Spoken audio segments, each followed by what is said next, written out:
Unmuted. Thank you.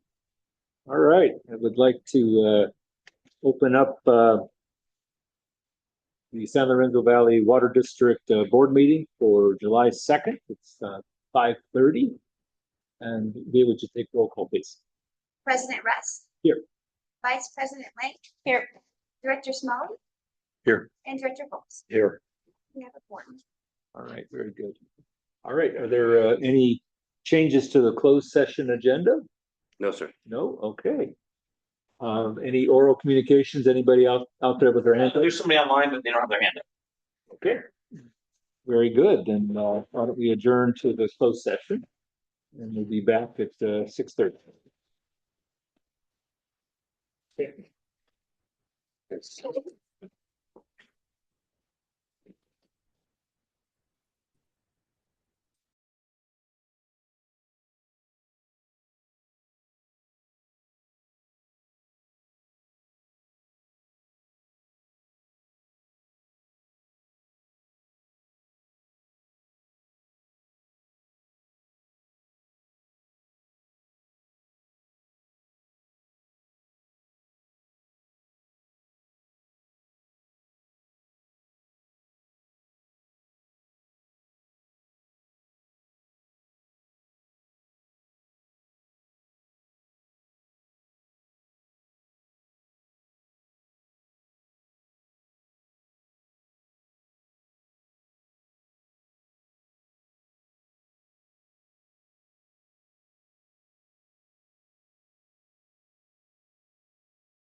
You and you can do your thing. Okay, thank you. All right, I'd like to call to order the public session for the San Lorenzo Valley Water District, July 2nd at 6:30. Lee, would you please take roll? President Russ. Here. Vice President Lake. Here. Director Smalley. Here. And Director Bowles. Here. Thank you. Okay. Let's see. I think there are no actionable items coming from the closed session. And as president of the board, I'd like to pull the very first new business item, 10A, the district manager contract review, pull that for a later time. All right. Any other changes, Jason, or other directors? None? Okay. Any oral communications out there? There's somebody online, but not their hand up. All right. We have no unfinished business, and so we're moving on to 10B, variance at 462 Lockwood Lane. Thank you, President Russ and members of the board, for allowing staff to present the variance request for 462 Lockwood Lane. The customer is requesting a variance to continue using his existing 5/8" meter. Proper sizing of water meters is critical to ensure accurate billing, maintain healthy water pressure, and avoid equipment damage or excessive maintenance. The California Building Code indicates velocity shall not exceed 10 feet per second, except as otherwise approved by the authority having jurisdiction. On a recent district project, the design allowed for a 5 feet per second velocity for peak hour demands and an 8 feet per second for fire flow plus max day demand.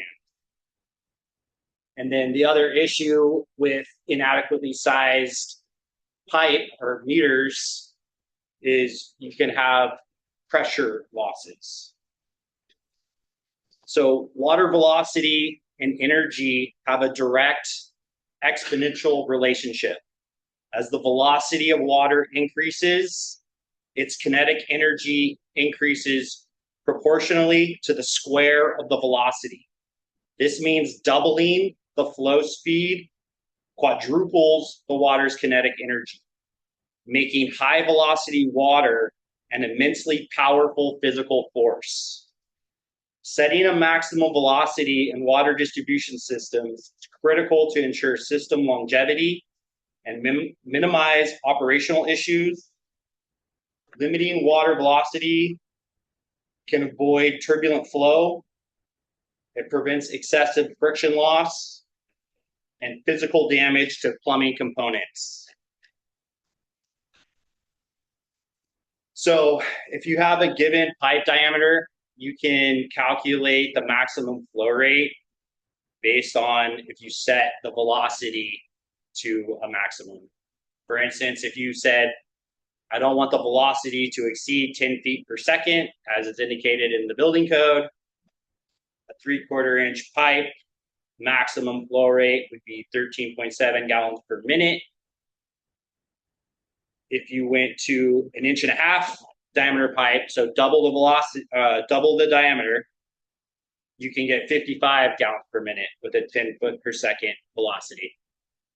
A 1 inch diameter can deliver 24.5 gallons per minute with a 10 foot per second velocity.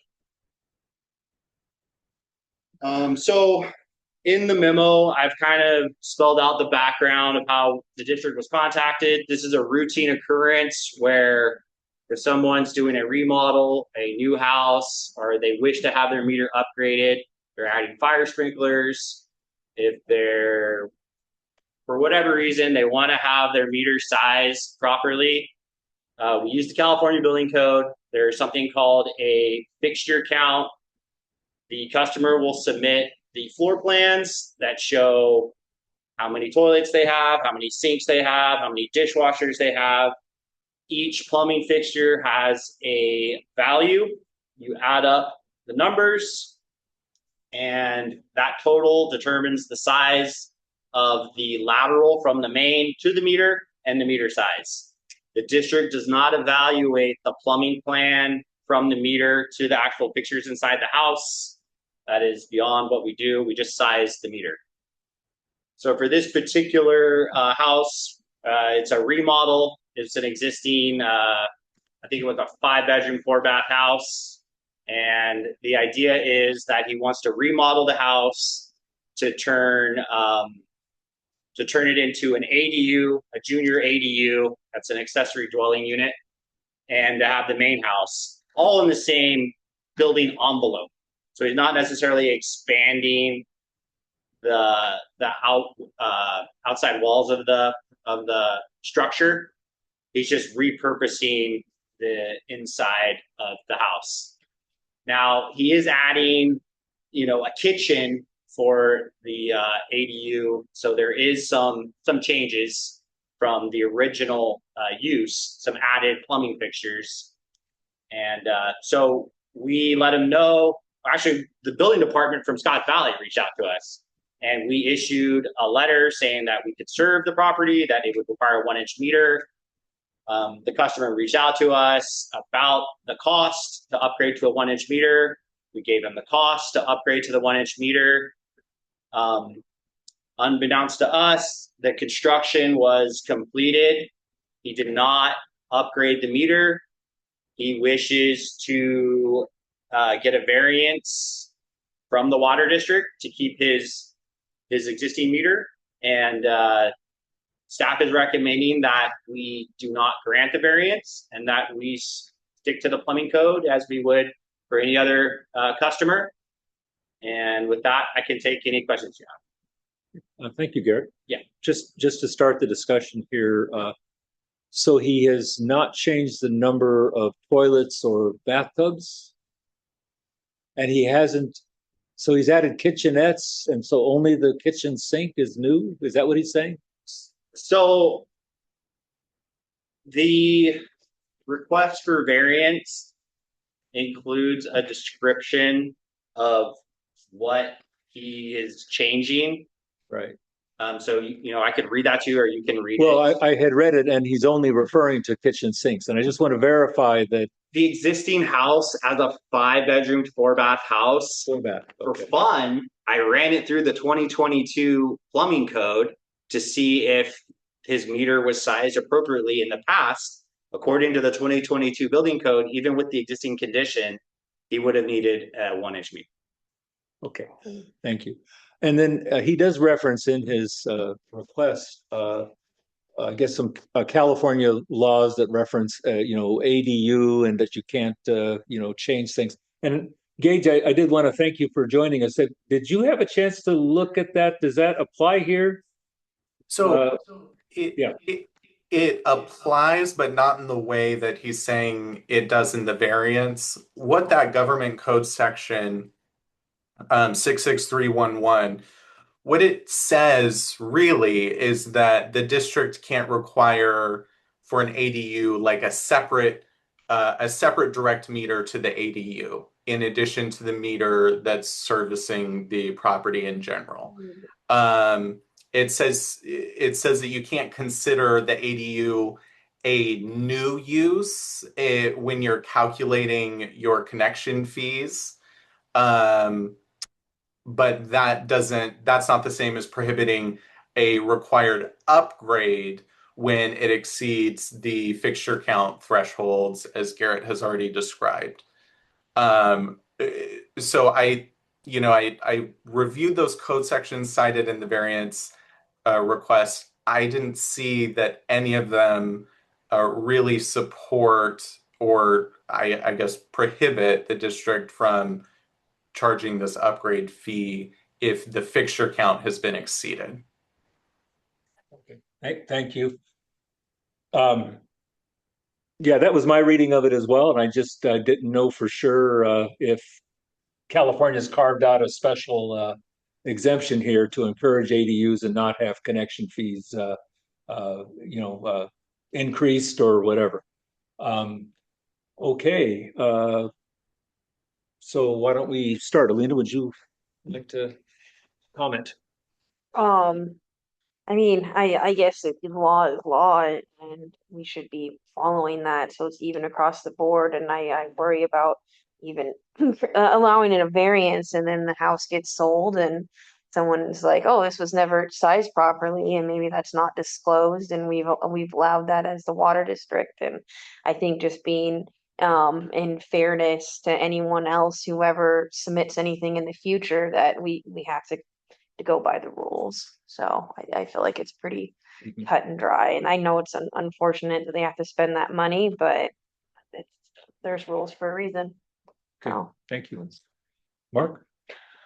Although I support the counties overall and cities overall to try to expand housing, and in part it's to include these ADUs. Garrett, I do appreciate what you're saying with they should have had a 1-inch meter years ago. How long have we had this 5/8 meter? Any idea how long that's been there? I'm not sure how long the 5/8 inch meter has been there. Okay, all right. But it doesn't sound like he's expanding the number of bathrooms. I would say that, the district provided the plumbing code calculation to the customer and offered for him to have his engineer, right, if he wanted to show how the plumbing code allows him to have a 5/8 inch meter. Yeah, we would accept that information. Yes, as an alternate to the plans, upsize the meter. Yeah, as an alternate, yeah, we're totally open, and if he wants to establish that it's in conformance with the building code, Yeah, we would definitely listen and consider that. okay. And you think that there's the likelihood or the possibility if multiple fixtures are in use at the same time, we're not appropriately capturing the amount of water that's actually being used. I would say that as an engineer, we look at like a stress case Yeah. So where you're looking kind of at a the most. worst case Yeah. scenario, And that's what you should be looking at. and that's how sizes are kind of determined. Right. It might be that his existing usage patterns, if he staggers his usage on individual showers, and So you can take a shower, but he can't, right? well, if you have some Combine it. agreement at your No, household, no, Then right. But to my question of if there is the maximum use, you think that there could be loss of revenue because we're not appropriately capturing the amount of water that's being used. I think that's what I'm hearing you say in all of this calculations that you're throwing out to us on the sizes of the pipe. Am I correct in what yes, you're conjecturing? you Okay. size the meter so that it operates properly. Right. Oh. Okay. Okay. And that this one is undersized and has been undersized. Per the plumbing code, Right. it appears Okay. that it's undersized. Okay. So if there are other 4-bath houses out there, I would say that the code does make a distinction between a bathtub and a shower head. okay, It makes a distinction between a Right, kitchen okay. sink and a bar sink. So there's a Right, lot that okay. goes into it. right. And you need a complete understanding of Okay. how many hose bibs they have. Do they have irrigation? But for To do what a full analysis. they have now with these ADUs, yes. Okay. Yes. Okay. All right. Well, you've answered my questions on it. Okay. Thank you. Bob? You know, I think this is another one of those agenda items where there is a lot of summary information that could have been put into the agenda item to kind of help make this move along faster. But my concern here is I don't want to be penalizing a customer that had a meter size that apparently we did. We haven't really significantly altered things. As far as I know, the customer hasn't been complaining about water quality or anything. I mean, I don't know if that's in our CRM or not. I don't know that we have any evidence that says that they've been getting undercharged or overcharged. I mean, we have speculation. That's right.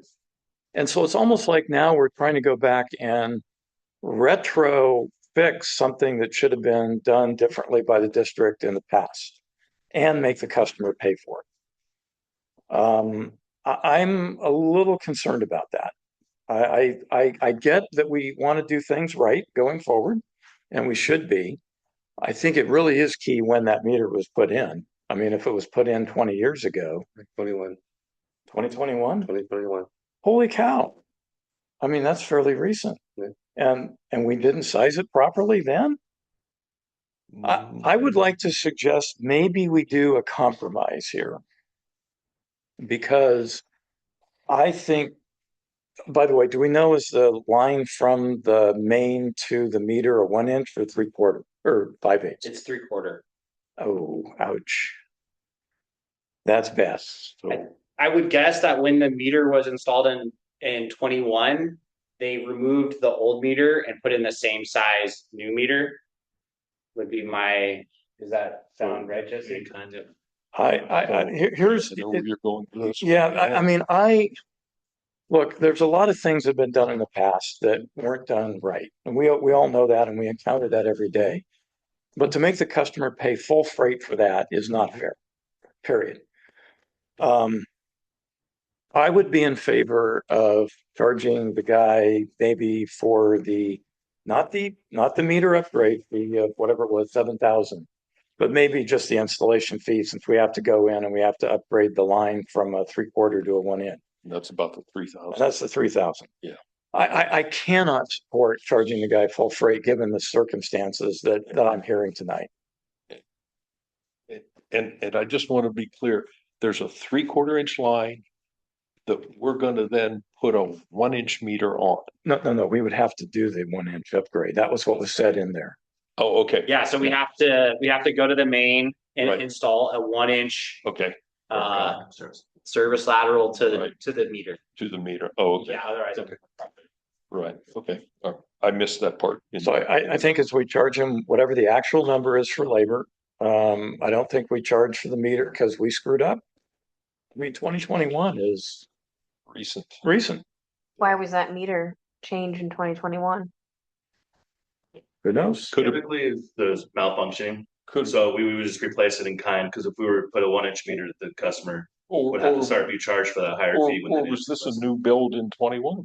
It's possible, I don't know the history. We on it. don't know. I We don't know see any- any account prior to 2021, so I think this house was built in. Just 2021. built. Right.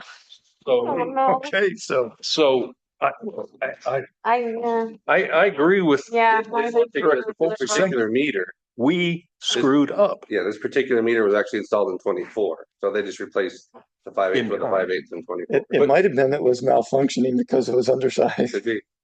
So Okay. it's a 3-year-old meter. We replace it in 24, but we replace it with one that's same size. Right. And we didn't flag this then because he wasn't doing the ADUs. He was keeping everything the same. But it was still 5 bed, 4 baths. Yeah, There is a big difference yeah. between, well, 3 ADUs means you've got at least one adult or more in each of those ADUs. Yes, yes. So the ADUs, No, do put a higher they demand on have the a lot system. more water use. Yeah. Well, So I- in that respect, Garrett's point about just higher volume and more Yeah. pressure drops is certainly true. okay. So then there's the second question that I had that I posed to Jason earlier, which was we do this variance every year for people that have multiple dwellings on their lot and they're serviced by a 5/8, but they've pinky sweared promised that they're only using it for less than 90 days. And I want to make sure again that we're treating everybody fairly. Mhm. How do we know that that's the case, that they're using it for 90 days or less? Maybe we do a water analysis, I'm hoping. We will be. I Okay. don't know if it's been, I don't know if it's been done in the past. Yeah. And I was told that they used to go out and look at the properties and make sure that they were, but they haven't done that in a couple of years, but we will be doing a analysis of use. Okay. So, I mean, I'd like to say, we don't charge a guy anything because there's so many things that maybe went wrong one way or the other. But I think charging for actual installation costs for the new meter or for the new connection line is a reasonable way to go. Well, so it would be an upgrade of the 3/4 line to a 1 inch and then put a And put in 1 inch a meter. Yeah. And And if we want to charge the cost of a 1 inch meter, which is I think $100 and some, $200, it's modest. yeah, I thought they were more like 400, but Well, whatever. Yeah. But no, I think the 400 is the install and the cost of the meter. When we do a meter swap Right. out, at least that's what my yeah. understanding has been. Charge the labor. Charge the labor, labor. fine with me. I'm good for that. That's, The proposal is DNM basically. you're saying 3,000 in here. Yeah. For that part of it. As the estimate. for That's correct. installation. Right, okay. But I'm okay with that number also, rather than us counting. Track. And Yeah, I that's think probably that's simpler. a significant difference than the 10,000 that was originally proposed, or the 7,000 that Yeah, 7 and 3. 7 and 3. Yeah. 7 and 3 that the memo is. So, But here's the issue, I think, unless Gage can help us out here. This is about a variance. So I don't know, do we have the flexibility to say, we're not approving the variance, but but we are going to charge you we're this. going to charge you this because that's not explicitly in the agenda item. Gage, can we still do Yes. that?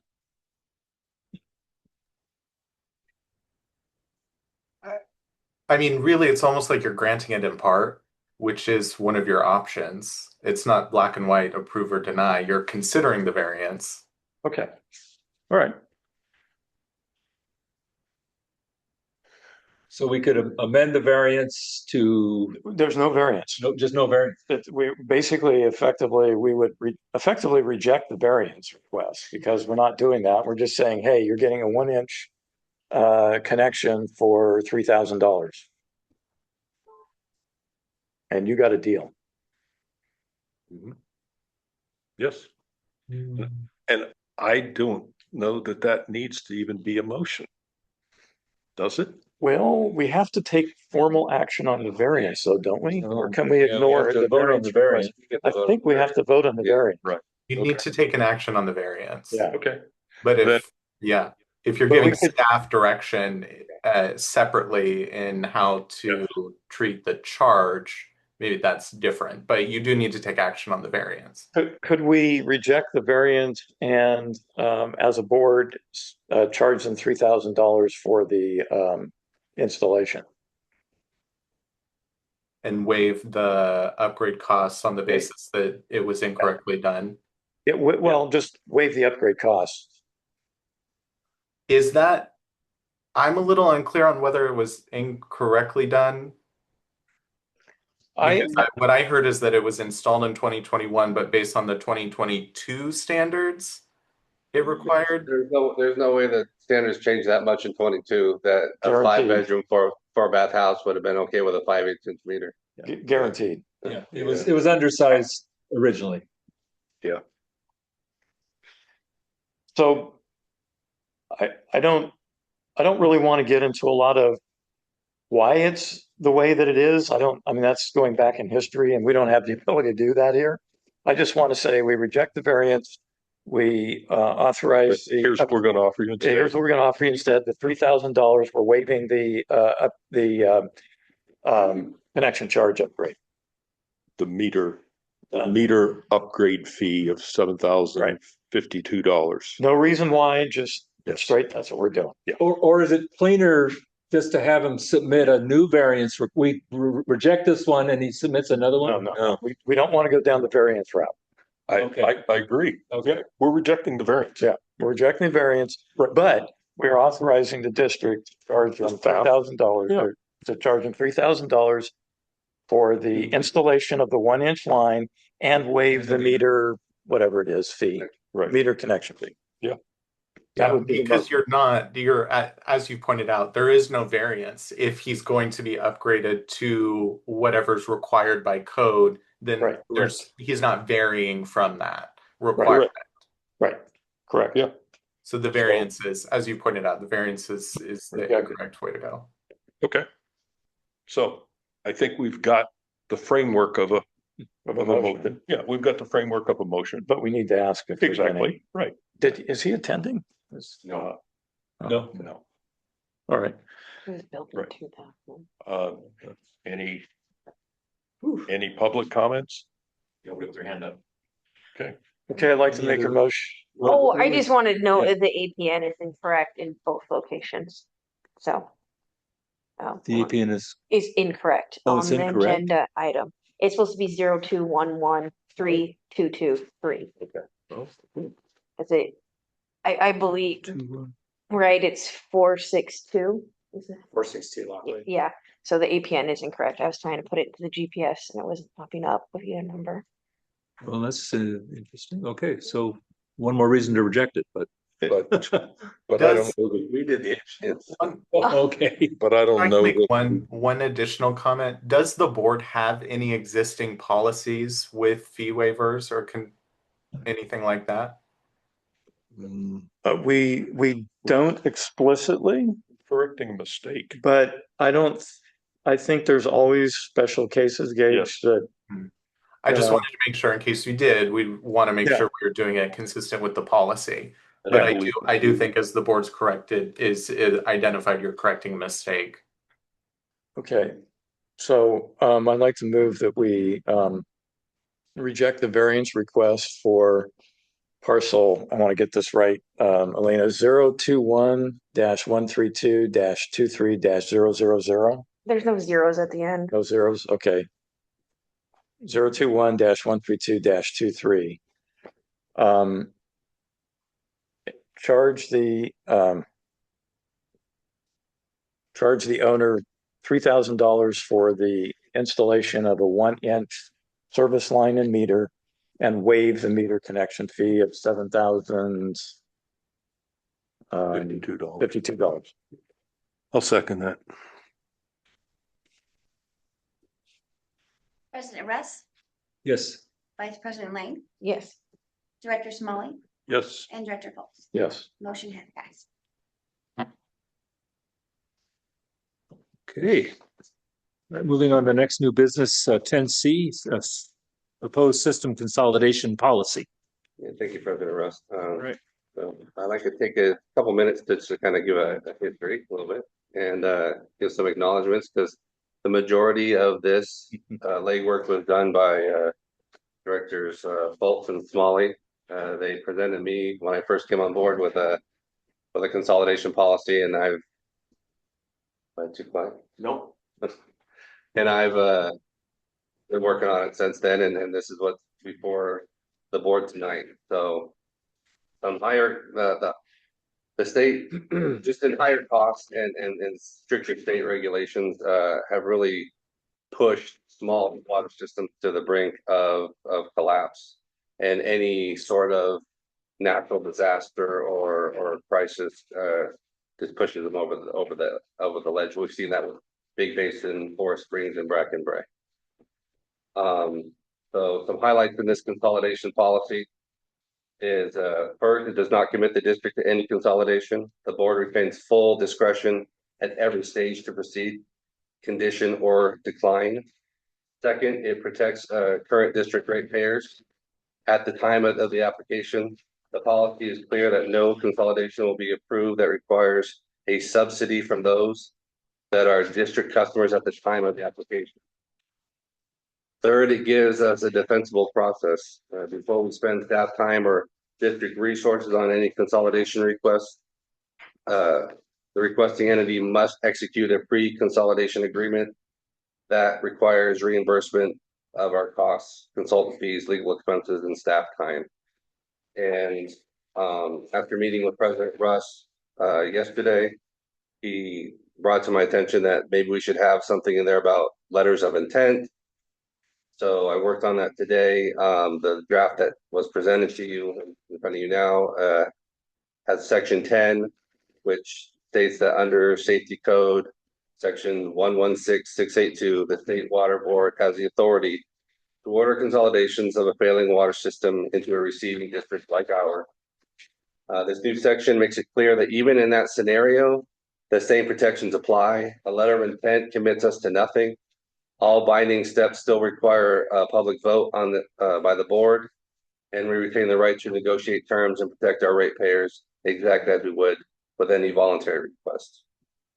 And so with that, I'll take any questions. Thanks, Jason. Mark, you want to open up? Sure. The admin committee looked at this at our most recent meeting, reviewed this, provided comments, and this is where we stand on it now, except for the section 10 that's been added to it. I did ask a question in the admin meeting that I will ask again. It spells out the legal authority for the state sought consolidations. You danced around using the word mandatory, but it is still state ordered consolidations. So the concern that I expressed in the admin committee meeting is, yes, I know that there's that possibility, but do we have to say that here? Yeah, I'll leave that up to the board to decide. I thought that if I include something about letters of intent, right, without putting I understand the rationale for the link between those two, but I still had to ask the question. Other than that, this sounds, the rest of the consolidation policy sounds reasonable, and yes, we need something. So thank you. Bob? Yeah, I think the experience we had with Forest Springs and Brackenbury really, I think, solidified this in our minds when we were working on it. Right. It was really clear that the ad hoc way in which those consolidations were approached led to a lot of misunderstanding on the part of a lot of people. And I think unnecessarily generated drama and emotion in an area that wasn't intended. And certainly we didn't want to have, because we're all trying to solve the problem that people have. The biggest issue we have up here is that we're neither wealthy like Los Altos Hill that can build water lines up Page Mill Road, and we're not economically disadvantaged as a lot of communities in the Central Valley are. We're in the middle, and the middle is the worst place to be because you will never get state funds. It's impossible, or at least it's impossible under current administration. So I think something like this protects us in that area as well. But basically, guys, we're at some level, if there's no funding for this, the consolidation process, particularly if we're requiring people to have virtually brand new systems, is simply unaffordable. And to that end, I'd sort of like to make sure we possibly have some changes. So if you don't mind, I can go through a few. First of all, I always like to include hot links in documents, specifically hot links to whatever the specific section is. When you talk about, for example, Water Code 831000, that's a big section. I don't know if it was meant to be all of that section or if it was a smaller subsection that was important. But to the extent we can identify the specific things that the people who are making the request need to know about, it would be better for them. And to some ways, this is a customer-facing document in that regard. That's what I view this to be also. Yeah. Is something that the district can provide out to these other entities that are potentially coming to us, since I've dealt with some of those with, can you help us? Can you help us? Yeah. Here it is. Yeah. We can help. Here's what's going to be required. Right. So just to understand this, Bob, you're suggesting that we would amend the resolution, assuming this moves forward, to include hot links for each of these citations. I mean, I have to admit, getting section 10 with about 2 hours before the meeting, I'm a little uncomfortable acting on that tonight, just because I haven't had a chance to sort of ruminate, which I like to do on things that are that significant, because there are words in there that trouble me tremendously, given district history that goes back maybe longer than most of us have been here, but not longer than me. So I want to think about that one a little bit more if possible. The second thing is on the policy statement around financially neutral or beneficial to current district ratepayers. What would be an example of beneficial? I can give For one. example, Yeah. yes. We're getting water rights to a system that we can effectively use, and doesn't put us at a disadvantage. But if we have those water rights, it could expand our To reduce our costs? Or expand the ability of water that we have within the. I agree that water rights would be important. Right. Just looking at the community and what I know about it, I think the number of places that would be a benefit would be like one. One is still, And that would be Jameson. well, but that's only that one system up there. There are other. I know there are other systems, but the water rights associated with them, I think that's a stretch. Are you calling attention to beneficial just because you don't think there's any benefit or potential benefit? So other benefit I thought of was property taxes, for example. So if you're consolidating a non-private sector entity, we do get a certain allocation of property taxes. Certainly bigger to some extent, but keep in mind, once you go over 10,000 subscribers, you become subject to a whole nother level of regulation. And I just want to bring that to your attention. Regulation always hurts the small entity. So I'm struggling with what beneficial really is. The property tax allocation, by the way, I did a calc on Brackenbray. I think it was about $1,500 a year. So, I mean, grateful to have it, minimal, but not material. Right. On the request for information, I do think I understand, by the way, I did like the fact that you changed the format in this a lot. I'd like to see the same kind of format extended to all the policy documents, including the one next.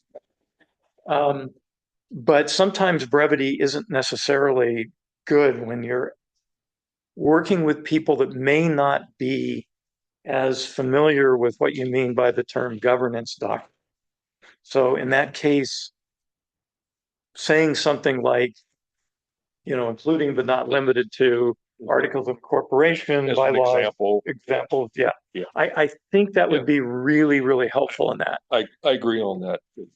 Yeah, these 25 customer systems Right, that are coming to us. Well, what is that? right. Some of them don't. We're not a government.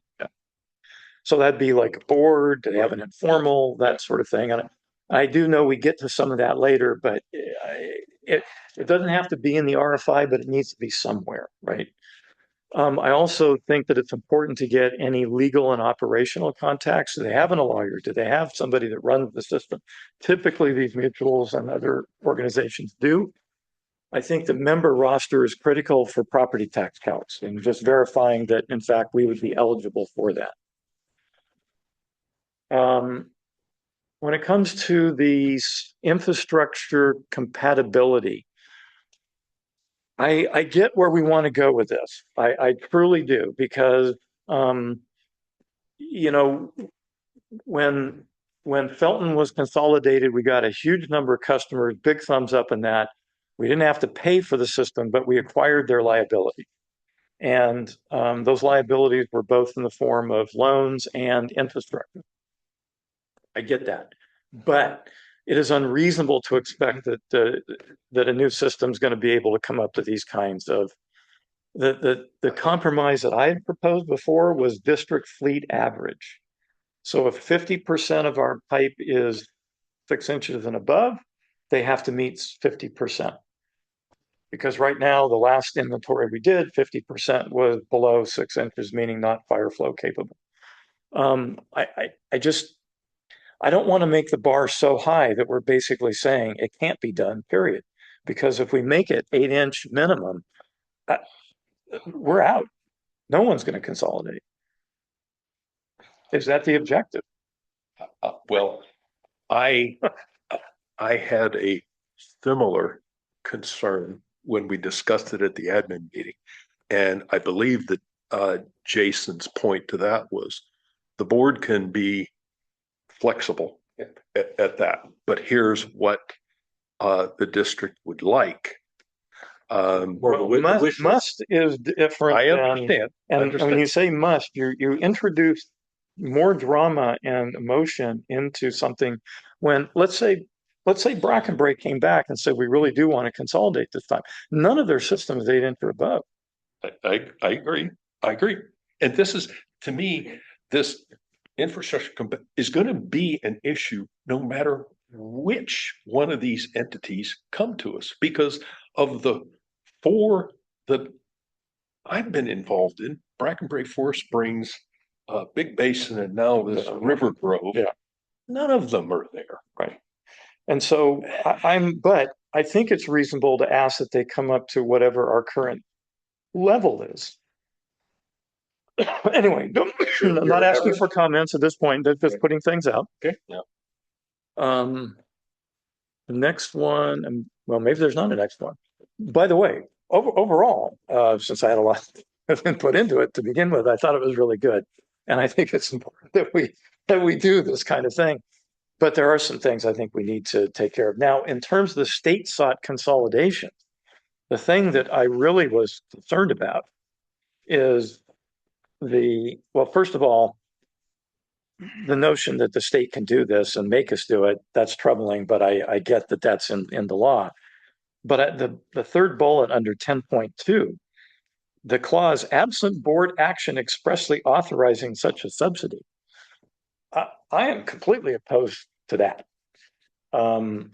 We are either doing subsidies or we're not. And Where was that? sorry, 10.2, third bullet, last clause, absent board action expressly authorizing such a subsidy. I'd be okay with a subsidy if The community voted on it. I think that's, even if it's a non-binding referendum type thing, with a, on a regular scheduled election, so we're not paying for special election. That way you can have a discussion about whether or not that should be done. But the Felton merger did not adequately disclose the liabilities that the district was taking on when it happened. And they were significant. It was all about the system cost. It was sort of a xenophobic, we got to get the water, rights here. I get that. But it did not talk about the liabilities. And to me, that was a very key part of the information that was missing from the electorate making a fully informed decision about going forward with it. Now, they did anyway, but I don't think anybody realized what, on our side, what we were signing up for. I know I did when that happened. I thought, oh, no liabilities. I mean, that is no cost to us. Well, actually there was, and it was significant. So I think we need to ruminate on that a little bit. And I'd still like to be able to ruminate on this because it's a substantial part of the policy before we actually act on it. I know that the board can choose not to do that, but that would be my request. This troubles me a lot. Thank you. Alina, please. Yeah, I think when we had this whole big basin discussion, it brought up some more things for me as far as this policy goes. And I think that a lot of what Director Fultz has said as far as trying to meet these standards kind of goes hand in hand with what I was thinking. And I don't know if maybe we should have more bullet points on what was the technical and financial evaluation.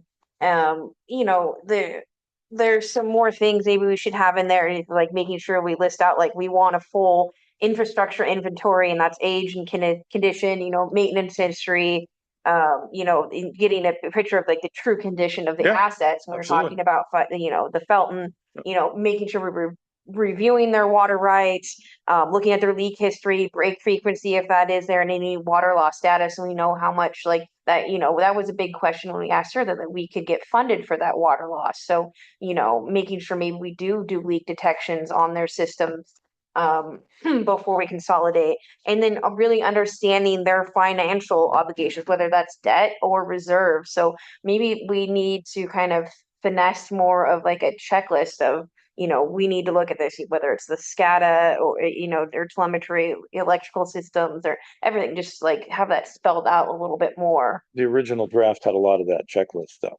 Oh. But I get why you might want to summarize some of this in the way you did.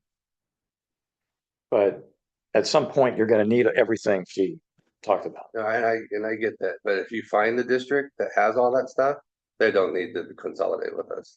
Well, it's just so we understand, right? Because you're saying like, oh, they don't have to be up to these minimums. Yeah. It's a board decision. Well, I, as a board member, need to understand what their full Right. system really looks like. If they have it, then they should be turning it over. Yeah, I agree with you. If they have all that information, all the information that they have, they should be given to us. So, but we can list all those things as examples of what they should be turning over. But like, is it reasonable to require a leak detection before we merge?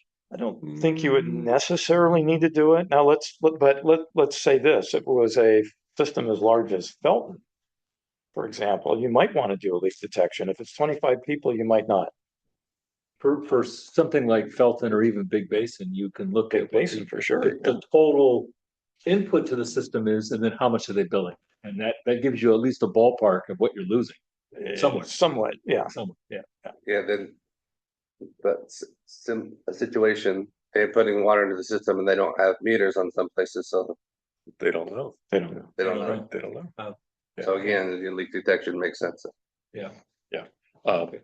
But I don't know if we need to list all of that in here at some point. What if you were to put something in there that said the district may, depending on the results of the preliminary review, the district may require additional detailed maintenance and operational information. Right.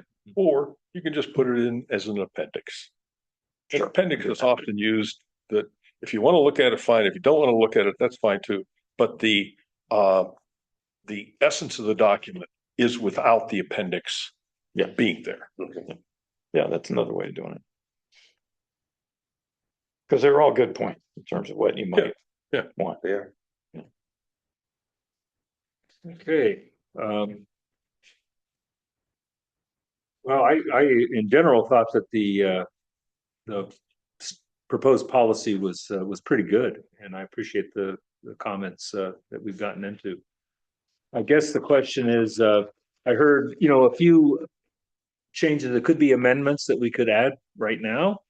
And I guess, I've written them down, hot links, maybe add the legal and regulatory representatives. We may want to require additional information, of course. I don't know how much additional infrastructure information you want to ask at this point. And I guess the only other thing that I had heard was the third bullet point on the district discretion. Oh, sorry, Bob. The entire section is, I don't like. You're worried about the whole section. Yeah, I don't like acting on something that I have 2 hours to review that is a significant thing relative to action that the board took last meeting. Right. Well, and it's why I didn't want to have a draft policy amended to our LOI. Right. For the very same reason. You Because weren't we at the hadn't last really meeting. had a chance to discuss it. Right. So, Yeah. Well, I have other thoughts about that, Yeah. but I don't want to get them tonight if we don't have to. Yeah. But if you wanted to hash the whole thing out tonight, No, that's not. okay. I don't think it's appropriate. I think we should have the time to go through this. You spent a lot of time working on this. I spent time working on this. And this section is all new. Right. To both of us. Give us the time to go back and look at this and think about it. Ruminate on it. Yes, I mean, Yes. given that the admin committee had looked at this for quite some time, right? Oh, well, we But- looked but at it didn't last see- meeting, but we didn't see, But you didn't see section 10. no. Right. Well, there was a section 10, Oh, yeah. and it did say And it was briefer. it was a lot briefer. And I This said, was wordsmith to try to be, Yeah. to dance around. yeah, the Right. state mandated. Yeah, and I'm the one who asked the question, so I All right. apologize for opening the can of worms. Sorry, but in the agenda, it didn't have, 10 was just consolidation. Right. That's the only thing I saw. Yeah, well, at the admin, it was agreed upon that the state mandated would be stricken from the policy, so that's why Okay. it was out of the policy altogether. And then when the letter of intent was brought up, the only way to do that is to talk about state consolidation. Okay, yeah, So, well, I But look, guess I still would I'm like to fine postpone. throwing it back for, basically, I guess, back to the admin committee and staff. I don't think it needs to go to the admin. I think it's To here. staff. I think it's here. I think it's here at the table. Yeah. With board providing comments back to staff. Yeah. Uh, I mean, I think it's let me just be very clear. Yeah. I think it is bad policy for the board to take action on something that is not an emergency if they get it 2 hours before the meeting. And I don't see that this is, This is not an emergency. I agree, it's not. We've been We have done. dealing with this. We're trying to get this in place for a while. So take another Take our 2 weeks or a month. Yeah. on it. So I I think agree. Gage wants to say something. no action tonight. I Gage, just want to confirm, it sounds like maybe the board is reviewing a document that is different from the one that was posted with the agenda.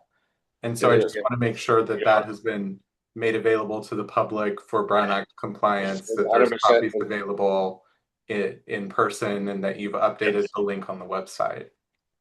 It has been made available in the back of the room. This was, yeah. Okay, Okay, appreciate the, no, okay. great comment. Okay, so we will take, So sorry. before we leave it though. Yeah. Any comments that we as individual board members have? What do we do with those comments? Do we send those to Jason? Yeah. send it to Jason. Okay, yeah, okay, That would be fine. right. I wanted to just make that clear that that's, yeah. Okay, All right, and then Scott, are there any public hands? No public hams. Okay, thank you. All right, so we will, we're not going to take any action on this agenda item. And now we're moving on to an even more contentious policy, water donation in kind. Very All right, you're up. Here we go. All right. Okay. Well, the purpose of this agenda item is to recommend that the board of directors adopt the proposed policy for in-kind water service. This proposed policy was presented and discussed at the June 15th Administrative Committee meeting. And at that meeting, the committee recommended adoption of the policy with a few minor edits, which have since been incorporated. This policy establishes clear guidelines and procedures for evaluating requests from community organizations seeking in-kind water service donations from the district. And I'll also add that staff's working on additional outreach that was discussed at the admin committee. We're working on a flyer for High on Water and community applications. And All right. that's all I have. Thank you. All right. Mark, you want to start this discussion? good, but I don't have any comments on it. I looked at this at the admin committee meeting and find You're it good. this is Okay. acceptable. Yes. And Alina? I looked at it admin as well, so I don't really have any comments. I just think that maybe it looks like there's like, oh, it says for district use only. Maybe somehow instead of get this consent form down to 2 pages, so it doesn't just spill over onto the third, there's like estimated value. I just think Oh, I you gotcha. could probably shrink that up, so Yeah. that would be my only constructive comment on that. Thank you. Thank you. Bob, anything? Yes, since I wasn't on the admin committee and all that, so I will have a few. Just to recap, start to make policies look consistent for format, style, etc. No offense, everybody writes well, but having something that looks the same makes the district look much more professional in that regard. In particular, like compared to the last policy, Well, yeah, I mean, whatever this, I mean, I'm a big believer in style guides when it comes to public documents, and right now it's everybody's doing their own thing from a style guide point of view. I think I can probably move to one. Does this policy cover disasters like the water station for Big Basin Water? Would that be the intent?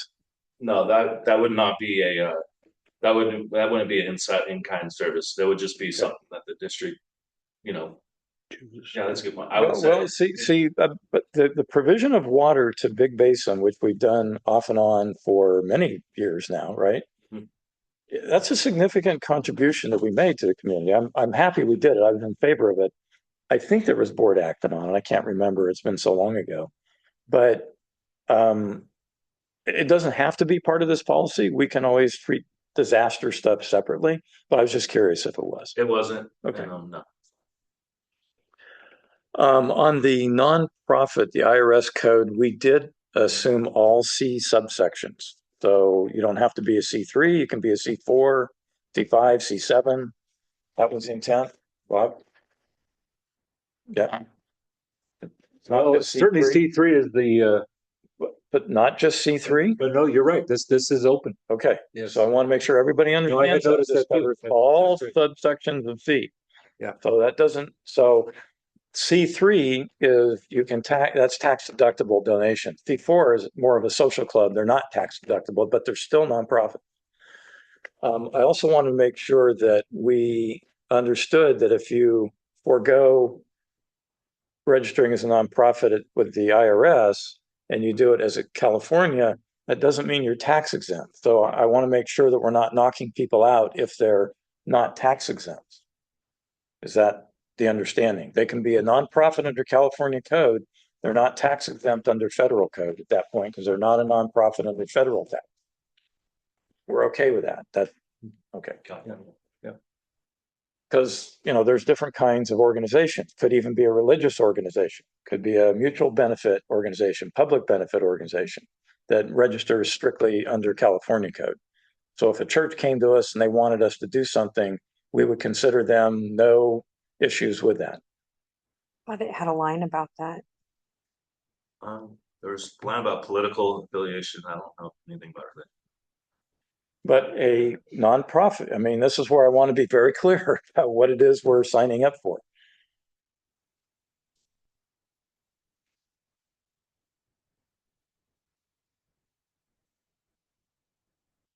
Yeah, nothing in religion here. Oh. Okay, It says so, political campaigns, but yeah, I don't see any about those. okay, so we're fine with that. If a church came to us with some big event they're putting on for the valley and they wanted to apply, we consider them under the criteria. If it demonstrated a benefit to the district and the community, Yeah. yes. Yeah, okay, excellent.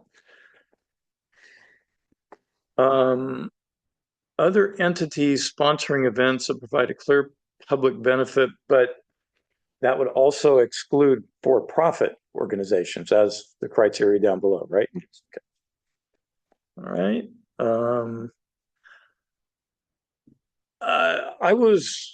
I didn't think we needed to start with 25,000 in the first year. I think that 5,000 might be a more reasonable number, or 7,500. That seems like a really high number. I think the idea is to future-proof it. I don't want to take this policy back in a few years. So. I get that, but when you put this into a document like this, the tendency is to put it into the budget, and that's a big number in the budget. Yeah, I don't see staff putting $25,000 for donation, but we would look at previous activities, probably add a little extra. Based on what's forecast, but we won't be budgeting $25,000 for. Speaking to the microphone louder, please. No, just kidding. Just kidding. I just don't want, I mean, if it builds up to that, that's great. I mean, I would be fine, but I just don't see that as something that needs to go into a budget at 25,000 in the next year. Because we are actually into our fiscal year right now. Yeah. I'd hate to have a budget amendment that put 25,000.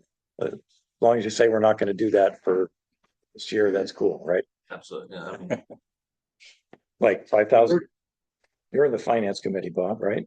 Yes. Yeah. All right.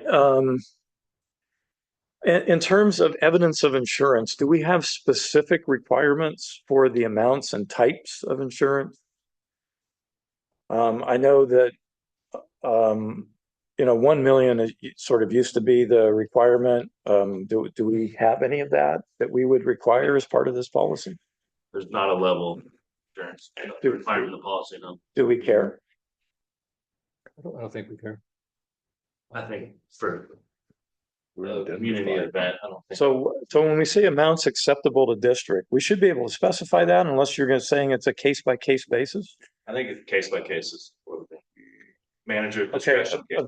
evaluated on a case by case basis at GM's discretion. Yes.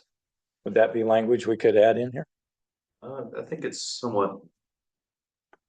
The general manager designated may impose reasonable conditions or any approval as necessary to protect district's interests. Yeah, but I think when it comes to insurance, because that is a big thing for a lot of organizations, I think we need to be very specific that you're going to be evaluated here on a case by case basis. Okay. So I'd like to see the word acceptable district as determined by the GM on a case by case basis, naming the district as additional insured where applicable. You can have that language. That's fine. Okay. Let's see here. Indemnification. So that's another one of those hot buttons for people because it's, we don't want the district on the hook for something if bad things happen at the event, right? And that's why I think the board should at least review the form of indemnification that we're requiring. That is for me, indemnification is a real hot button when it comes to anything that we do. Is that something we can do? So you're suggesting that basically it would be board approved or board reviewed indemnification. I'm not sure which way Gage might suggest, but I think the board needs to have an opportunity to look at what that indemnification. I would assume that we would maybe run that by our current insurer and just say, hey, is this form, does this cover? Well, of course, right? of course. Is that what you mean though? Or well, no, I think the board needs to look at it as well. Okay. I think this is when it comes to things like insurance, indemnification, limitation of liability to the district, that to me is the essence of what we have to do as a board member, making sure we're protecting the district. Are So you? is that like a one-time thing that the agents, that this? Yeah. Yeah, the intent is a one-time review, as long as you're not changing the form, it's a one-time review. So we don't have to put it in the policy, but I think we need to take action on it as a board. Okay. And is it possible, or is it intended here from the form that this is all going to be online? All the approvals will be online. There's workflow. We don't have to do any paper. Please Definitely say possible. yes. No, it'll be online. Okay. Yeah, including the approvals and everything. So we don't have to have any paper. Zero paper. Bless your heart. I love it. Okay. Other than that, I mean, I think it's great that we're doing this. I do want to see people do more of these things. I had expressed some interest in this at a previous meeting where we voted to approve I can't remember if we voted. Village Market. Yeah, that's right. So thank you for following up on it in such a prompt and timely fashion. They were really great. I have one quick comment. Sure. I noticed that it's still in there to provide an annual written report, but I think we had discussed about including it in your quarterly reports. Okay, we'll change that to quarterly, yeah. This is just in there. That was just the That was one. at the admin meeting. That was at the admin committee I do that change was suggested, and I just saw it was still annual. And I just had a couple quick questions. I appreciate the discussion we just had.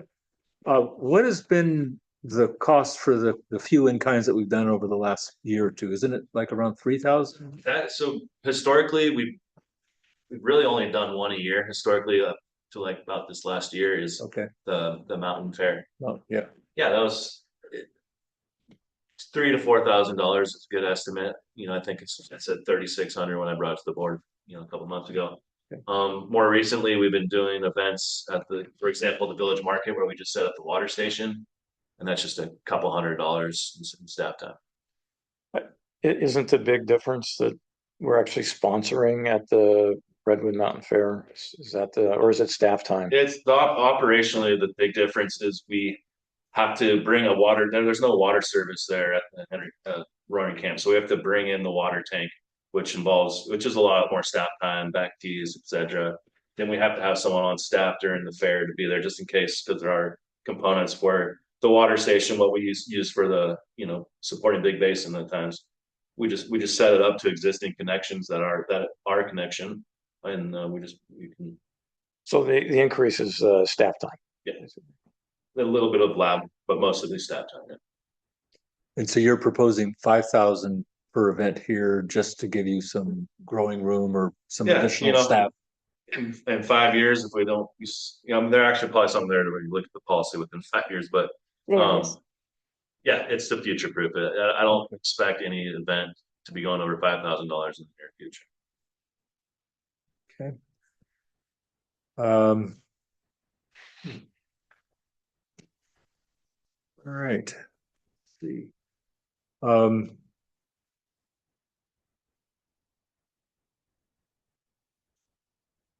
Well, any further discussion here from directors on what we've heard? All right. What I've heard is that 25,000 may be a little high for just right out of the gate. I'm personally okay with the 5,000 per occurrence, and I guess what that really says is that you could have 5 or 6 events every year is what you'd be thinking about. If they're a really large event, we could do that many. We can even do more mountain fairs if they're only 3 or 4, but right. I don't expect it, Okay. We used to have the Highland Games. That was a 2-day thing. Yeah. Well, we got the Scottish Games coming up. That's right. Yeah. Oh yeah. Good. Coming back. They're coming back. Excellent. Okay. Excuse me, Scottish Day. They're not the games. They're just Scottish Day. Scottish Day. Okay. And so I guess if I were to move that we change it to 20,000 per year max starting out, and that it's subject to the board's review of the current indemnification agreement, and that we make the change to quarterly reporting And then case by case. as well. on and a case by case for the general manager's review. Right, for evidence of insurance, Just shrinking that form so it all fits on and one. shrink the form. Yes, yes, yes. No reason to have a third page there. No. Right, okay. If those amendments were made, would that be a little more acceptable? Yeah. Yeah, okay. Then I would like to, I guess, make that I'd motion. like to see if there's any. Oh, comment yes, from the thank you. public. Well, absolutely. Thank you very much. Scott, anybody with hands up? Nobody with their hands up. Okay, all right. Thank you. Okay, so I guess I would like to move. Someone else wants to take I the, move that the board of directors adopt the in-kind water service policy with the comments or changes as noted by board members during the discussion. well, but we had changed a few things. Summarized by Bob Ruth. Right. Yeah. Okay. So, Yes. yeah. All right. And you've got the summary points. Okay. All right. Second, President Russ, Yes. Vice President Lang, yes. Director Small, Yes. and Director Fold. Yes. Motion has passed. All right, thank you. All right. Moving on to the next agenda item, we have got the 10E Highland Tank Engineer of Record. Thank you, President Russ and members of the board for allowing staff to present the Highland Tank Engineer of Record Construction Support Contract Amendment 1. Staff is recommending the board of directors authorize the general manager to execute Contract Amendment 1 with Massey Miller Engineering in an amount of $19,671, increasing the not to exceed contract amount from $25,570 to $45,241. In the spring of 2024, the district's interim general manager directed staff to prepare a request for proposals, also known as a RFP, for a single contract to provide professional engineering design services for the calculation, plans, details, and specifications for construction of 5 new 120,000 gallon vaulted steel tanks. The requested scope of services included 3 separate construction bid packages at 5 tank sites. Detailed tasks were included for the preliminary design phase, final design phase, bidding phase, and construction phase. The district received 2 responses to the RFP. The first bidder proposed $843,769. The second bidder proposed $757,177. Now, staff was surprised by the amount of the estimates from the consultants. A breakdown of their costs, the $843,769 estimate included 2 optional services for construction management and environmental permitting. The construction management was estimated at $113,200. The environmental permitting was estimated at $115,100. So really what we asked for was the preliminary design, final design, bidding support, construction support. The first bidder for those items came in at $615,469. The second bidder again was $757,177. Staff reached out to the bidders and requested that they remove the optional services, that they remove the bid phase services, and they remove the construction phase services. They sharpened their pencils on the preliminary design, and final design and provide prices for that only. So the first bidder was able to lower their preliminary design estimate and the final design estimate by $78,690 for a total of $449,869. This is only for design work. The second bidder was able to lower their bid by $85,450. So that would be $671,727.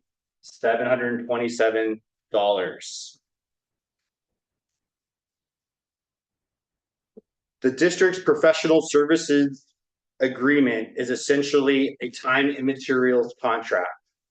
Consultants invoice the district monthly for services performed on projects based on hourly rates of their staff, regardless of the status on deliverables.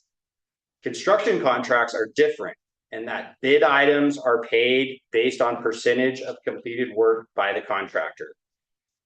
Contractors are typically selected based on low bid of a project. Professional services consultants are typically selected based on qualification.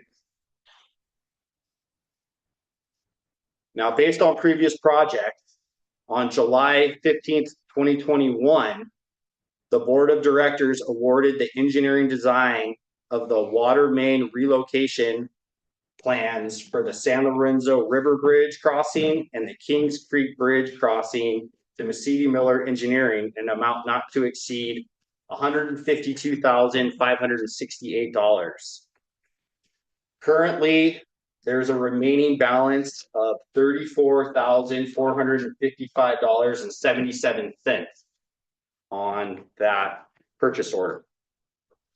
On May 5th, 2022, the board of directors awarded the engineering design for the consolidation of the Brackenbray and Forest Springs Mutual Water Companies to Sandus, an amount not to exceed $343,205.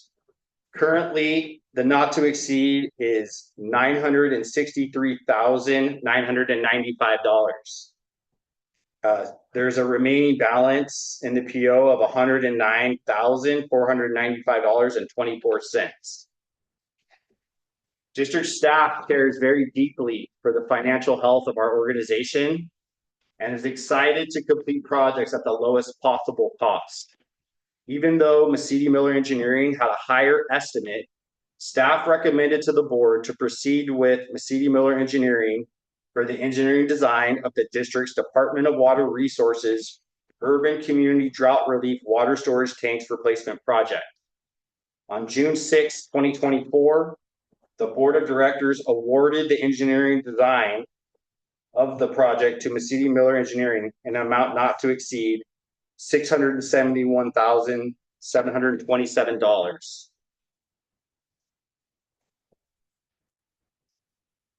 So Mesiti Miller Engineering delivered the final plans and specifications for the Highland Tank project. District staff was able to advertise the bid and award the bid without assistance from Mesiti Miller Engineering, just using district staff. Mesiti Miller Engineering was requested to provide an estimate for construction phase services. On October 17th, 2025, MME provided a estimate of $37,500.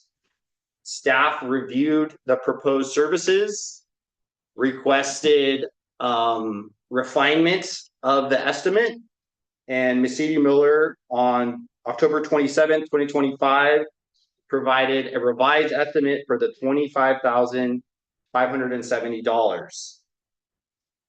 And that was approved by the board in November. So I think it's really in the best interest of the district to keep the engineer of record on the projects. I have some good news. The tank has been fully assembled at the site.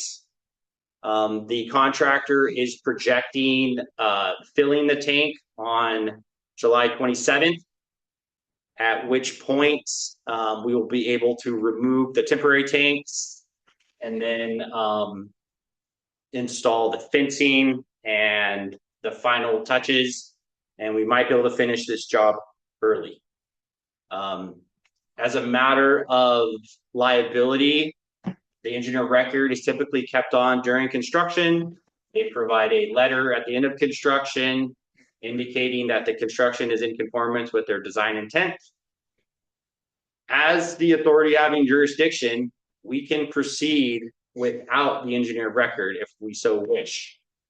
But staff is recommending that we execute the contract amendment with Mesiti Miller for the $19,671. This will be billed on time and expenses based on hourly rates from their staff. If they do not bill the entire amount, then that money goes back into the general fund. If we are calling them in excess of every day, they need to come out again, they need to come out at another time, then the money will be expended. And at that point, we have to make the decision if we want to grant them more money or if we want to proceed without them. And it's like this for all of our professional services contracts. And with that, I'll take any questions you have. Thank you, Garrett. That's a very detailed history. And so just to make sure I understand part of this history is that back in October, they had said that these services, they were bidding at 37,000. We got them to whittle that down to 25, and now we're back up to 45 or whatever, right? So just what's your feeling about, so what happened? Had we just, I mean, my feeling is rather than giving a large amount of a contract to a firm, we should limit the not to exceed amount as best we can while still retaining the highest quality talent that we can, and see how far we can get with that amount of money, and then decide at any point we can stop work and separate from these professional services. Right. But if we feel that we're getting good service and we're happy with the result of the plans and specifications, the construction of the tank, then we pay the requested amount. and so if we approve this increase, over what period of time would they be likely working to? What? So we have weekly meetings, and the engineer record participates in that. They have milestone site observations that they make. Before they pour concrete, they look at the rebar. Right. Before they bury the pipe, they go out, look at the pipe. I'm just wondering what's new from when their 25K ran out to now what they're asking 19 for, is from about what date to what sort of projected date that they would be done and would be able to give us that signature. I mean, it's really, so the construction contract is set to be completed by October. And so the contractor is in charge of means and methods. So he decides if they're working this week or if they're not going to be on site this week. He decides if he's going to send in 100 submittals or if he's going to send in 50 submittals. Okay. And so, or if he's going to send in an RFI, if he has an issue, he's confused about the plans and he wants additional information, that's generated by the contractor. And so all of these documents are typically routed to the engineer of record or could be routed to the geotech depending on the issue. And that is an unknown quantity at the time when they prepare the estimate. And so if you have a large amount of RFIs and submittals, and if they have a submittal that has to be resubmitted, if they're just burning through it a little faster. It's an hourly contract. They guess what it's going to take. And sometimes there's money left over at the end. And other times they ask for additional money. And as an example that I said for the, whatever it was, the $343,000 that we did with Sandus, right, we've authorized them up to this $900,000 figure. We're keeping them on. And it's just an hourly contract until we cut ties. All right. And I guess I was wondering, do you think having the engineer of record on the remaining tanks, are we kind of looking at a total of probably realistically more like 45 or 50K per? So the You know. Redwood Park and Echo Tank, we've already approved their contract for $127,000. So that's about $60,000 for each tank if you were saying they were equal. Yeah. I mean, there's different, each side is custom design. Right. And so the retaining walls are different. Echo has a tie back retaining wall. It's 18 foot tall. Yeah. The Redwood Park has a pump station. So they have to build a CMU building with a metal roof, and they have to install 2 pumps. They have to install a clay valve in case we want to backfeed the system. So it's really, each job is kind of custom, I would say. All right. So maybe you're not surprised that they need an extra 19. It's my goal to spend as little amount of money as possible, and any chance I can do work in-house, it's my goal to have a fully staffed engineering department. Then we can self-perform this work, to have a construction crew self-performing the construction. It's nice to be able to hire a consultant because it's their problem now, but you pay a premium for that. And same thing with construction. You probably pay double what the real costs are if you just do it yourself. Right. Now, how many projects can you do yourself? You know, at some point you have to have a large amount of staff.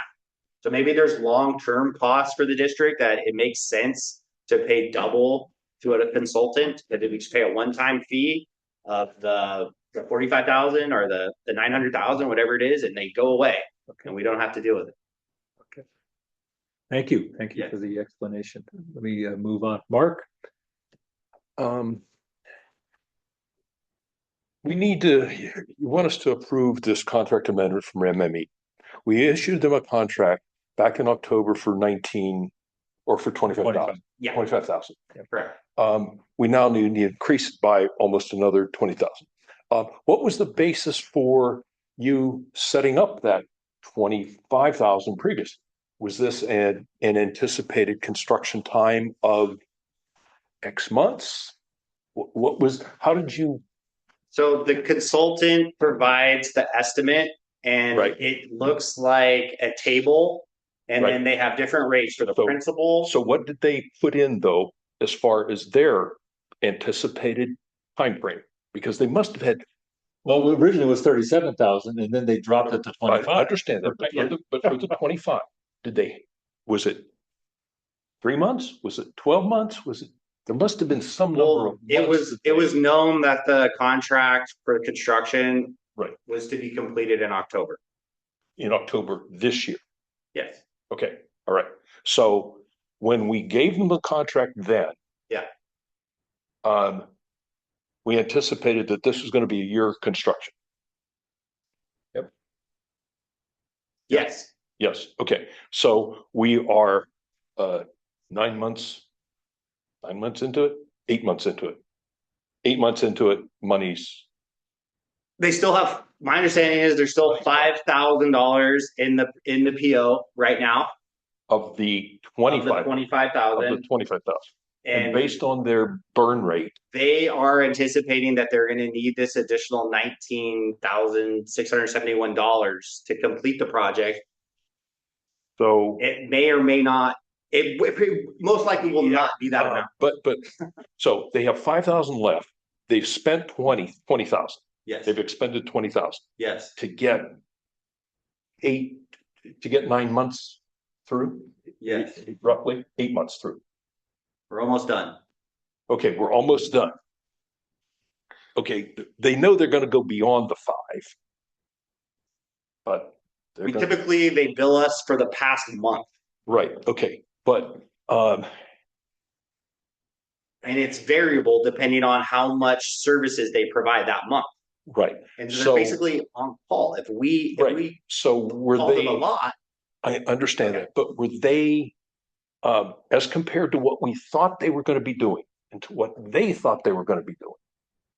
Because they thought that this contract was going to last them, that this 25,000 was gonna last them a year. They proposed $37,000 for the construction phase support. Right. And staff whittled them down and said, do not put an hour for the weekly meetings. Right. Make them half an hour. Right, So cut okay, all that in half. okay, so we cut it to 25. We'll minimize your participation. And were we able to do that? Were we able to, We still have $5,000 remaining. right, Not the answer. right, but But were they able to limit the staff time in the meeting?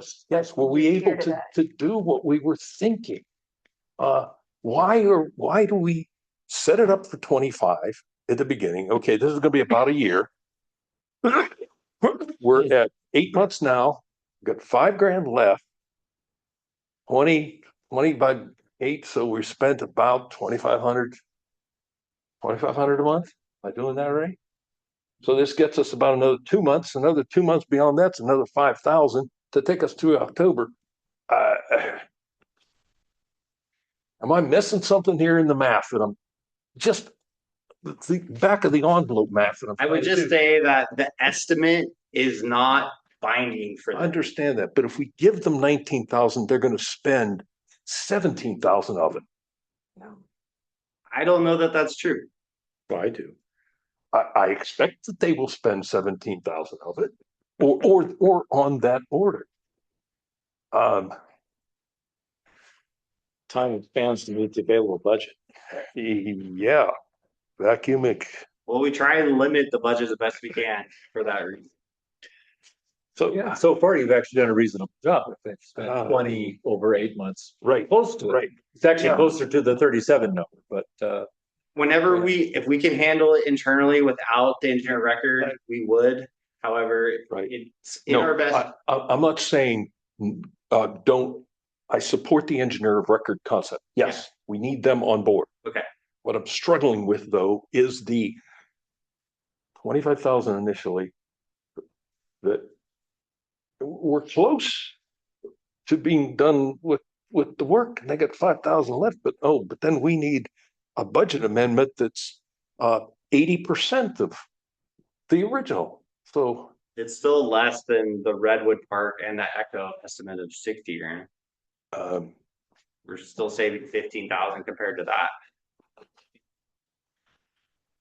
okay, all right, I'm done with my questions.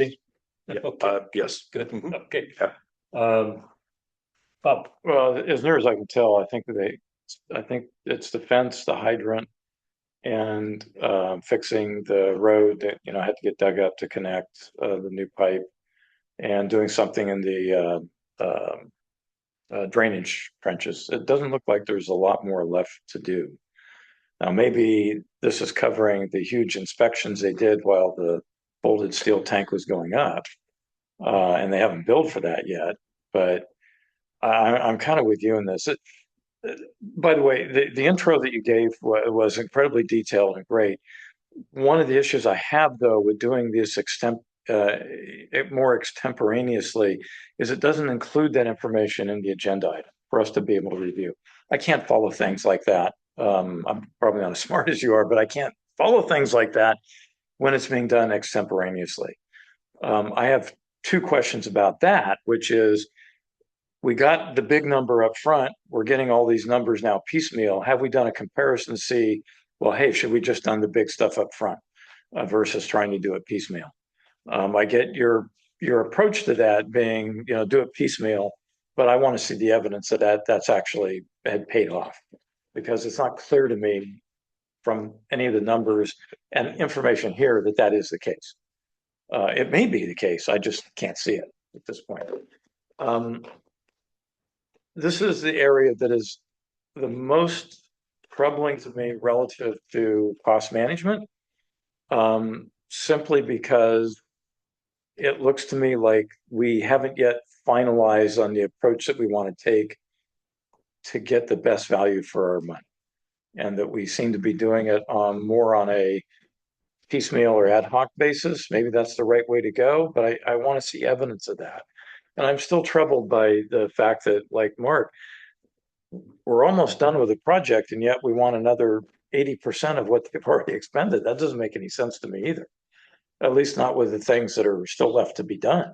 So I could provide a little bit of insight.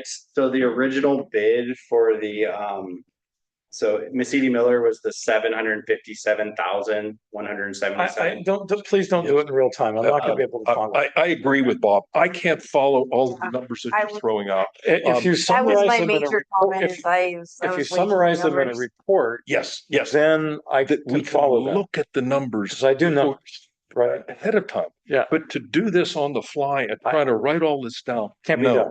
No. If the intent is to say, and I think this is what you're saying, engineering in the district's doing a great job managing the consulting numbers that we have by working on this piecemeal. That's great. Show us those numbers. I got to agree. see the numbers. Show us those numbers in writing, not on the fly. Yeah. Now, with request of this, I'm still not clear to me what it is they're going to be doing for what's remaining. Yeah. Because there's nothing really remaining relative to what I would say the important things, the retaining wall and the concrete for the beams, the concrete pad and the tank. Those are all done, so far as I can tell. It sounds like it's likely that there are some charges. What are they doing here? And they haven't, I would say the last thing that they'll do is they'll come to the site, they'll make a punch list of outstanding items. Those outstanding items will be completed by the contractor and then they'll issue the letter. And that's going to be $25,000. Yes. I think From now. well, you said that there are always one From month of now. arrears from submitting an invoice. Yeah, so I would say that the numbers I get from finance, I don't know how far back those numbers go as far as if it's only 1 month back or if it's 2 months back. The charges from the consultant, those come in every month. Right. So there will be June's invoice coming to the district. And during June, it was mostly, as far as I could tell, because I live across the street from it, so we get the benefit of them starting at 7 a.m. sometimes. The concrete and the tank, those were done in June, it looks like. So are you saying that they're planning on having some big expenses around that? Because I don't see how they can consume $25,000 with the work that's remaining. Well, if they did concrete and steel in June, that's huge. And all of the inspections associated with that haven't been built. I agree, but maybe we're talking here about a timing race issue. That's my guess. Because, but why would we do this before we actually get the bill? Why would we take action on this before the bill? Now we know. My understanding is if we don't authorize them additional money, they'll stop work. Yeah. Well, but they have 5,000 left. Why would they stop work? I mean, that money's probably already It's spent. been spent and to be invoiced. Then show us that. there's something missing here. Yes. Well, Relative to being able to manage this. I think MME needs to provide if they know that they're over that 5,000, they need to send us Yeah. that they're over that and by how much. Yes. And I don't expect an engineer to say, I used up my last money last week. I'm done. Or I'm not coming out. I mean, if they're doing that, I don't want them as a Hey, assistant lawyer. MME's One not gonna do suggestion, that. Garrett, might, I want to hear from Alina, is that in the future, it is too many numbers. It would have been nice with the kind of history you gave. It would have been great to have had that in a package we could have spent some time with.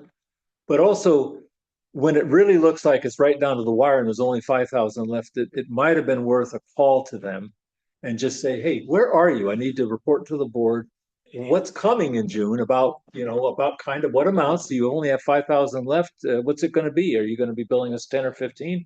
Because there's a reason for their asking for 19. And my guess is that June is a big number, a lot more than 5,000. That's just my guess. And so I just And give that to you. And I'll add to it. Did they submit a request for change to the contract to you? Yes. Okay. Did it list their rationale for a lot of the questions that I'm asking as to why they're over, why they're.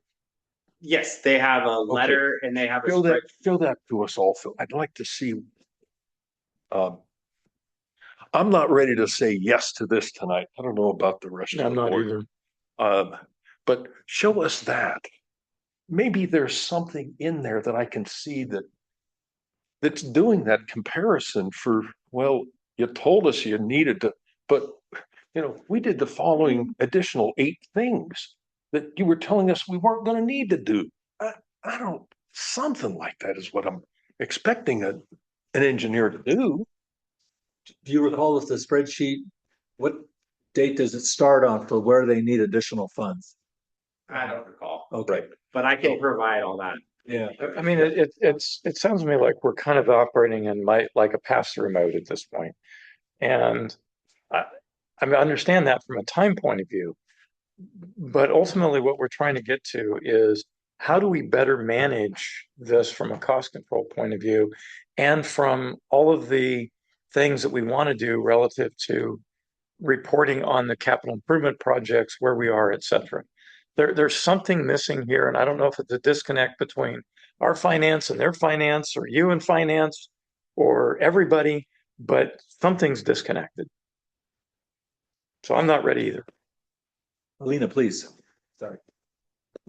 Yeah, I just had an extremely hard time following all of the numbers. I know like you threw out a not to exceed and then they didn't match in there, but like I think you added the original plus the 25 that we gave them. So it was just kind of a lot to take in and try and hear all this. And because my first thought was, when I read this, like, well, why do they need the money? And I don't feel like that was really fully explained in here, like why the extra 19. And so it makes it difficult to approve that. And I do get worried when we have these constant change orders, and the bill just goes up and up and up. So that makes me nervous there. But yeah, I just kind of echo everyone else's comments. Was what they're saying of what we need to be able to, make a motion on this. And I have a question. If we don't approve this tonight, is that going to stop work? Because it doesn't sound like we're going to have another board meeting possibly this month. Like, is this critical? They're not gonna stop. I mean, we'll have discussions with them and let them know what's going on, that how we have to bring it back to the board. The board's not saying no. Right. The board's saying we want more information. Could I suggest something? Bob, you're in you've done finance a lot. Can you and Jason maybe sit down and sort of figure out a way to, and with Garrett as well, figure out a way to present this to the board? Because one of the things I think I'm seeing here is that maybe we're not really understanding what the board would want to see when it comes to the board. And if that's the case, then that's on us, right? We should be a little bit clear about that. I'd be very comfortable with you representing the board and helping bring that information to us based on what you've heard here tonight. Yeah, I certainly have heard 3 sort of thumbs down here. I was actually tempted to go ahead and approve this, Garrett, just because I have a feeling it's because it is quite a bit less than the other 2 tanks, and I appreciate that. And I think that we might have whittled them down a little too aggressively, and you know what, you tried. And I think when you told us back in October that that's what you had done, we gave you double thumbs up for it, because that's great. All right, you got them to reduce it. Well, sometimes you can't reduce it. And I'm glad to hear, Jason, that you don't think that they're going to just stop work or that there's any risk there. Yeah. How much have we spent with these guys over the years? So It's got to be millions. Yeah, millions. Right? So come on. And like Mark said, that nobody's saying no, but it's fun presented differently. But it will likely be delayed a long time, unfortunately. That's my worry. Probably, at least. If it is an emergency, we can talk about a special meeting. Well, it sounds like they're gonna need the money regardless if we get more information or we don't get more information. It's like we're gonna have to spend the money. And so I know you I want would to be hear tempted it. to approve it and just I would say, too. really manage it and make sure these guys are justified. But They're both here's saying the no. thing, guys. The meta issue we still keep dancing around. Mhm.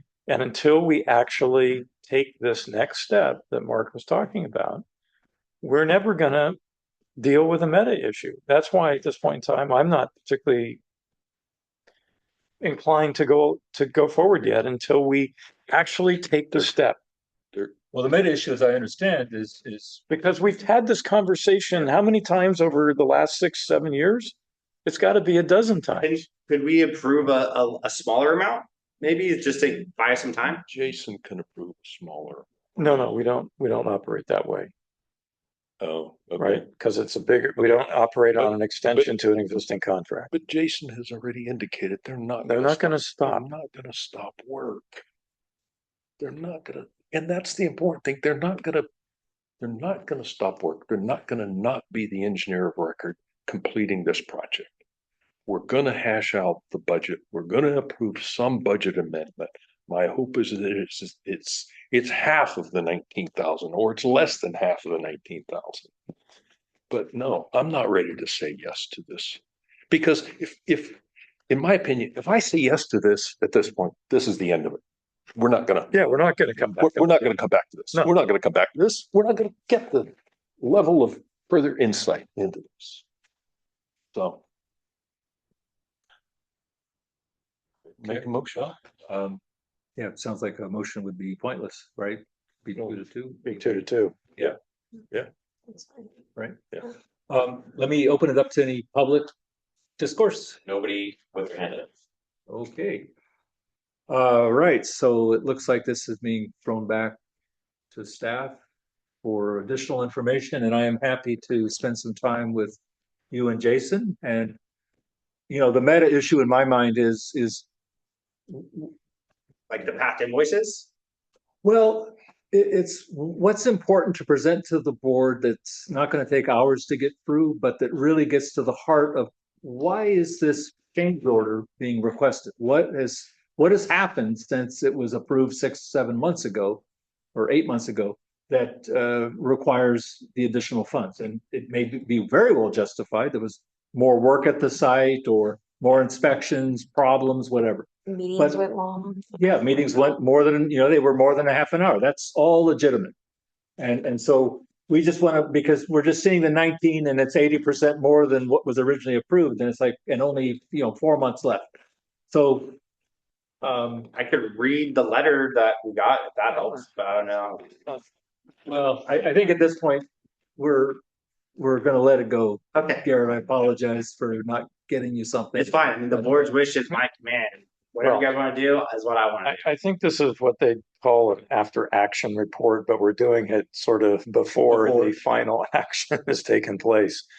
Right. So, yeah, thank you. We will likely have to call a special session. And so maybe this is one, Jason, that comes up and we can look at it and approve that amount or some. Can we not approve contracts in a special meeting? Yeah. Oh, we can't, okay, Of course. yeah, Okay. yeah. okay. That's Just not wanna make sure, not just, oh, okay. right. Okay. Yeah, Sometimes what they're for. yeah, I think, in the original RFP, both firms were very light on their bid phase quantity and the construction phase quantities, like under 100,000. Okay. So, the one contract for Redwood Park and Echo was approved for 127,000. This one was 25 and we're trying to bump it up to 45. Yep. So, at the end of the day, we're paying It's the optics. 170 grand in construction. Right. With no bidding support. Staff did all the bidding. Right. Okay, well, we're, Yeah. can we move on? I understand. Okay. And so I think we just need to perfect the process and what's presented. But I think we'll be able to get back to this pretty soon Okay. and keep it moving. Sounds good. Thank you. Appreciate the detail. Okay, I guess we move on to the last, I believe, open session agenda item, which is delinquent water charges. Okay. Is that you, Jason? Sure, I'll give it a shot. Okay. Since it's being presented by Jason, There you go. general manager. You're gonna volunteer. Sure, he volunteered. Yeah, Okay. we're- All right. finance manager is traveling, so. This is what you do, I believe, on an annual basis, where you look at accounts that are in arrears and meet the criteria of 6 months in arrears and at least $500, and you assign them to the property taxes. So, I don't know how much more explanation you need, but that's about it. Okay, yeah. Yeah, I think the documentation's pretty explanatory. Alina, let's start. Oh, I think this is pretty straightforward. We typically do it quite a bit. I was just kind of looking at some of the higher numbers, like 5,000 Yeah. was about the highest on there before it went. But I guess that was they would do it every 6 months. They accumulated that much in 6 months. This is 12 months. Oh, 12 Yeah, months. this is 12 months. Oh, okay. Yeah. So it's 5,000.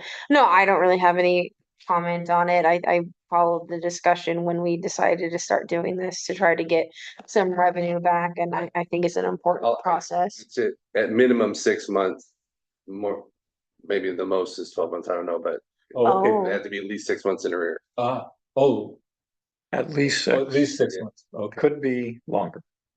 Okay. And do we have any idea how many of these actually go on and on? I mean, like more than 12 months, and they show up year after year? Because we're not Yeah, shutting anybody off, right? I actually asked for that Yeah. earlier, and there's quite a few. There's about 80 or so that Oh, really? Yeah. That are just ongoing every year. Okay, guys, historically, when we were doing shut-offs and turn-ons, we had about 100 to 120 customers that were routinely falling into the shut-off routine kabuki. that's So typical. that's About 1%. roughly. Now those accounts were accounting for almost a full-time person just doing the Shut-offs. kabuki. So Okay, yeah, that's a fair point. And I can say from experience watching customer account staff dealing with the red tape that's involved in locking somebody off, it takes a lot of time. yeah, oh yeah, no, that was before the new law was passed, which would have even taken it. They were estimating a staff 1.5 FTE was what it was going to go to, which is why we changed policy. Okay, yeah, interesting.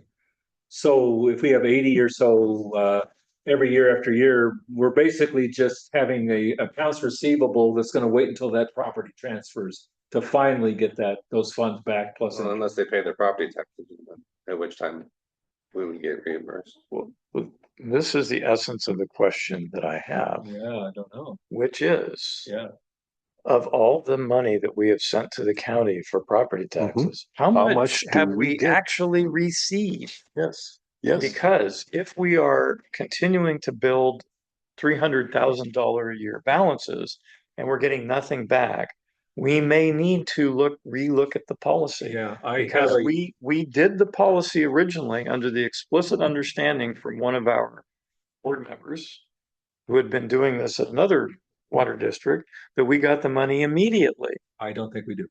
Well, as it turns out, that didn't happen, and we weren't told about that for about 3 or 4 years. So what's a reasonable time period to go back and look at? 5 years? Well, I think you've only been we- doing this for we've only been doing this for a few years, at most 4 or 5. maybe. I think this might have been we might have looked at it in late 2019. I'd have to go back and look, Okay. but I think it was So late. if you do 5 years and we're had Terry go back and look at 5 years, what do we net on these? Because that is it's part of managing our finances Yeah. and yeah, so yes. But as to approving this, because that's a different question. Well, in my opinion, my opinion is when this kind of thing comes to us, we should be also told, here's what we've Drew's received working on the report. on that. Yeah, she didn't have time. Okay. Well, then let me ask the question. Is this critical for us to put on the tax rolls now?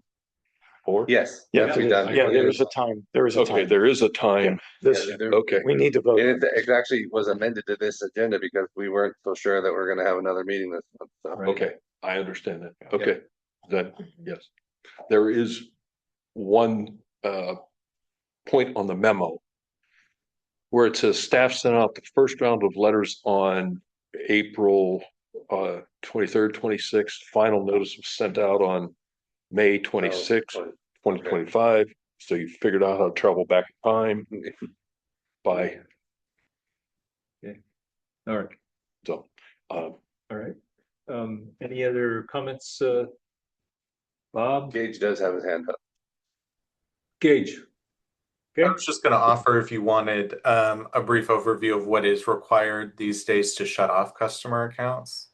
No. Please, it is an incredibly involved thing. We went through it in the admin Yes. committee. No, and Jason has had the experience with Yes. that also at his previous district. it is a Thank you, nightmare. no, yeah. Thank you, Gage. Absolutely no problem. Thanks for the offer, appreciate it.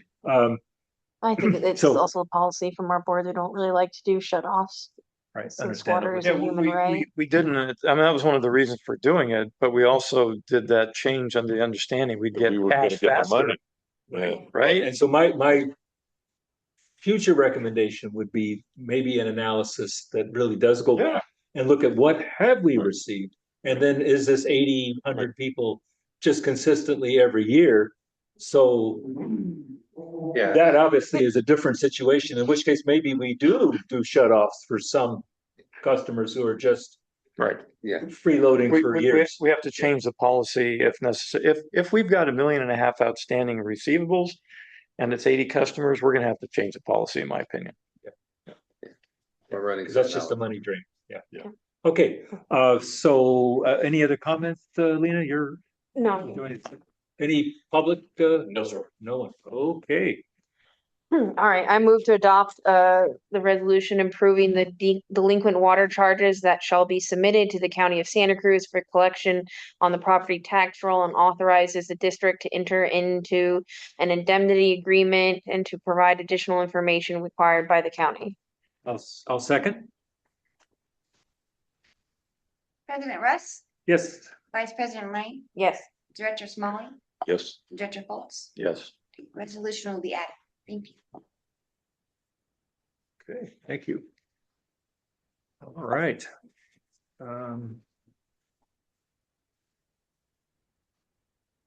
So I guess we have board minutes.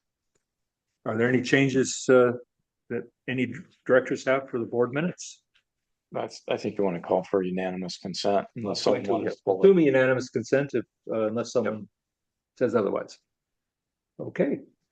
Then board minutes have been approved and no other reports. So I guess we will adjourn this meeting at 8:25. Thank you very much. Have a good weekend. Thanks, Jesse. Thanks, Garrett. Thanks, everybody. Everyone, happy Thank 4th of you. July. Happy 4th of July. Thank you. Yeah.